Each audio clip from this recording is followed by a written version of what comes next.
Hi guys, in this video we will present to you LG Flash Tool 2.0.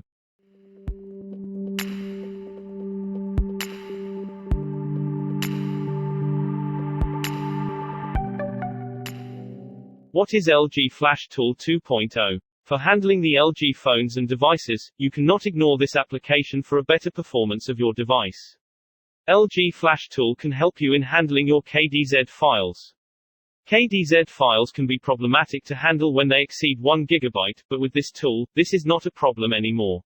You need to connect your device with your PC and decide that which files are vital. It does require most of your space from your computer, so managing and using it is quite easy. Through the LG Flash Tool, installation of virtual images and the installation of application are also possible.